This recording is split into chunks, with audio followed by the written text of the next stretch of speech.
Hello दोस्तों, welcome to my channel. और आप देख सकते हैं आज के अनुपमा एपिसोड स्टार्ट होते ही यहाँ लीला का भाषण शुरू होता है कि जो हुआ सो हुआ, लेकिन तुम अपने घर जाओ, यहाँ पर आने की कोई ज़रूरत नहीं थी। और यहाँ प्रार्थना सोची कि मुझे ऐसी हालत थी कि मैं अपने घर नहीं जाना चाहती थी अनु आंटी, लेकिन आपकी का चेहरा याद आया तो मैं आ गई। और यहाँ पर देख सकते हैं जैसे बेचारा अंश पूछता है कि क्या हुआ नहीं हुआ, तो यहाँ पर देख सकते हैं कि किस तरह से यहाँ पर लीला एकदम से गुस्साई हुई है। और इस तरह का देखकर एकदम से अंश को बोलती है, तेरे लिए आई है, तुम इसे शादी करेगा क्या, तुम लोग का लफड़ा चल रहा।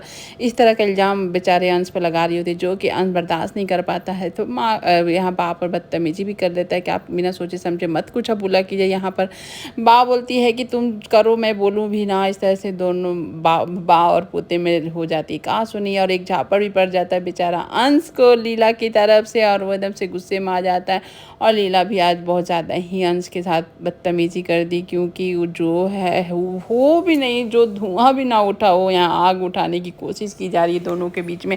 और यहाँ पर लीला का ये एक्शन सही नहीं था, जो कि अनुपमा भी गुस्साई कि आप कर क्या रही हैं, आप बिना सोचे समझे क्यों ये सब बातें बोल रही हैं, क्यों कर रहे हैं। यहाँ अंश बोल बोल के सफाई दे दे के थक गया कि बस प्रार्थना मेरी दोस्त और कुछ नहीं है। और यहाँ पर लीला कहना है कि जो भी है इसको अपने घर भेजो, हमें और कुछ टेंशन नहीं चाहिए। ये सब देखकर प्रार्थना यहाँ पर माफ़ी मांगती कि मैं यहाँ के गलत की, मुझे नहीं आना चाहिए था, मेरी वजह से आप लोगों की लड़ाई हो रही है, मुझे कहीं और दिखा नहीं तो मैं अपने घर नहीं जाना चाहती थी, इसलिए मैं यहाँ लीला कंटिन्यू बोली रही होती कि अनुपमा चुप कराती है कि जो चुप हो जाइए बा, आप बहुत ज़्यादा बोल रही है, मत बोलिए। यहाँ फिर उसके बाद यहाँ पर समझा रही थी, संभालती है और पूछने की कोशिश करती कि आखिर क्या हुआ तुम्हारे साथ, जो इतनी आधी रात को घर छोड़ के आना पड़ा। यहाँ देख सकते हैं पराग अपनी बात से तो गुस्सा ही है, क्योंकि भाई इतना बड़ा धोखा 20 साल तक मिलता रहा कि बहन जिंदा है और बा यहाँ छिपाती रही अपने ही बेटे से। तो उस धोखे के लिए तो अपनी बात से माफ़ नहीं कर सकता है। लेकिन यहाँ पर वसुंधरा का बोलना होता है कि तुम मुझे माफ़ कर ना करो, तुम्हारी मर्जी है, लेकिन मैं ज़्यादा तुमको मौका नहीं दे सकती हूँ, क्योंकि घर में बहुत कुछ चल रहे हैं। और वो आर्यन और माही के बीच की बातें बता रही होती है कि आर्यन किस तरह से माही के प्यार में पागल है।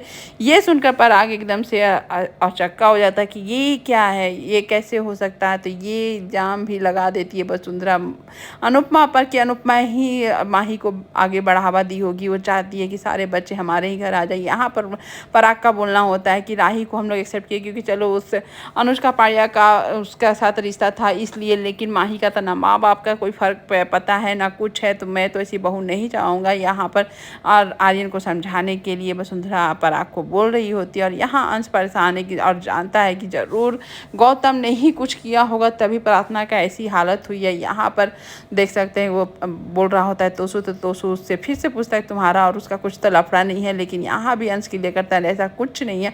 उसके बाद यहाँ दिखाया जाता है एपिसोड में कि यहाँ पर कुछ ऐसी बात, बहुत घिनौनी बात बताती है प्रार्थना सबको। और ये सुन के सभी के आँख फट जाते हैं, शर्म से आँख झुक जाती है। प्रार्थना के साथ ऐसा गौतम कैसे कर सकता है, इस तरह का रिएक्शन होता है। और ये एकदम से हैरानी वाली बात होती है। और ये तो यहाँ एपिसोड में तभी तो खुलासा हुआ नहीं है कि आखिर गौतम ने अभी किया क्या, और इतना खुलासा क्या ही हो, तो दरिंदा है ही। अब पूरा एपिसोड वो मारना पीटना बदतमीजी तो कर ही रहा होता है। यहाँ पर अनुपमा फिर उसे लड़ने के लिए सलाह देती है। वो चाहती है कि प्रार्थना चाहती है कि मैं घर छोड़ के चली जाऊँगी, यहाँ भी नहीं रहूँगी, लेकिन यहाँ पर अनुपमा बोलती है कि घर छोड़ना सही बात नहीं है। यहाँ तक कि सीता पापरी साथ में किंजल सब उसको साहस देते हैं कि हम लोग के साथ जो कुछ हुआ था, आज परिवार साथ में नहीं होता तो हम लोग सही नहीं दिशा पकड़ते, इसलिए परिवार का सपोर्ट बहुत ज़रूरी होता है। इसलिए अपने परिवार को सारी बातें सच्चाई सब बताओ, प्रार्थना घर से भागो मत। घर यहाँ पर लोग दरिंदे, यहाँ अनुपमा समझा रही होती है कि दरिंदे तो हर जगह मिलेंगे तुमको, लेकिन उनके आँख में आँख डालकर लड़ना होगा। यहाँ तो लोग सोचो, औरत छोड़ दो, बच्ची जानवर किसी को दरिंदे छोड़ते नहीं हैं। यहाँ के चाहे वो कोई बच्ची हो, चाहे कॉलेज की लड़की हो, चाहे वो कोई डॉक्टर ही क्यों ना हो, उसके साथ दरिंदगी करने में आज के दरिंदे हैवान सोचते भी नहीं हैं। और तुम क्यों इन लोगों से डर के क्यों पीछे जाना, उस दरिंदे को अपने घर से निकालो और अपने फैमिली को बताओ, सब सपोर्ट, यहाँ मैं तुम्हारे साथ हूँ।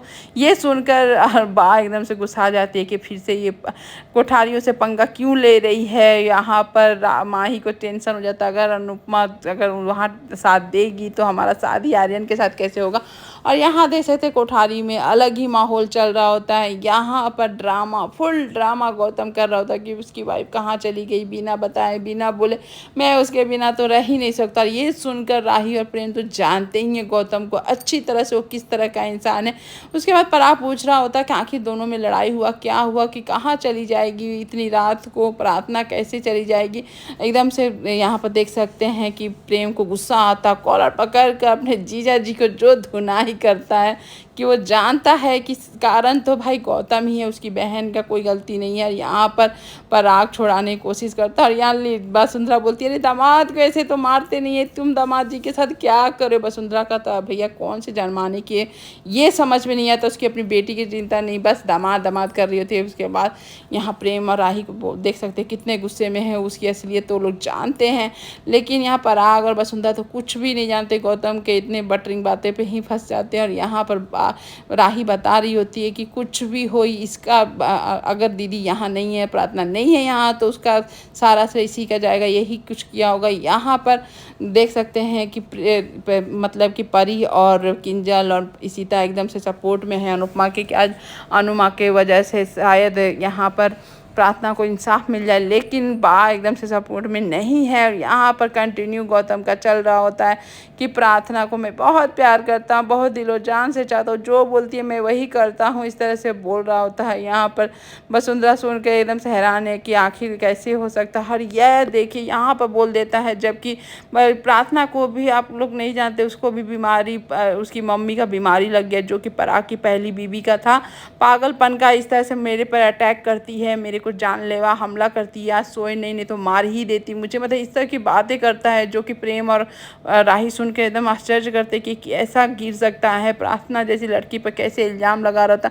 प्रार्थना को मानसिक संतुलन खोने का, पागलपन का इल्ज़ाम लगाता है, और वो सब डर के मारे तो खुद ही गौतम किया होता है। जबकि प्रार्थना यहाँ घर से भाग जाती है, सब लोगों अपने उसके परिवार को क्या बोलेगा नहीं बोलेगा, तो खुद पर ही वो अटैक इतना कर लेता है घिनौना, और यहाँ सारा इल्ज़ाम लगा देता है प्रार्थना पर। प्रार्थना को मेंटली डिस्टर्ब वाला बीमारी बता देता है कि उसकी माँ को है था तो इसको भी हो गया होगा। प्रेम ये सब सुन के बर्दाश्त नहीं करता है और इसका ड्रामा देखकर एकदम से आग बबूला हो जाता है, क्योंकि प्रेम इसकी असलियत जानता है, अपनी बहन के बारे में भी जानता है।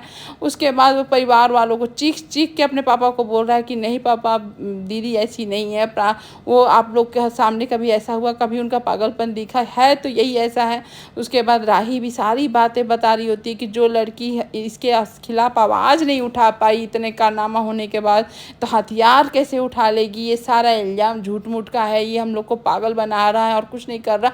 और ये कंटिन्यू बातें सुनकर पराग एकदम से देख सकते कितने गुस्से में है, और आता है अपने दामाद जी के पास और वो बोलता है कि तुम, आपको कभी भी अपने बेटे से कम नहीं आका है, पूरा बिजनेस आपको संभालने दिए हैं।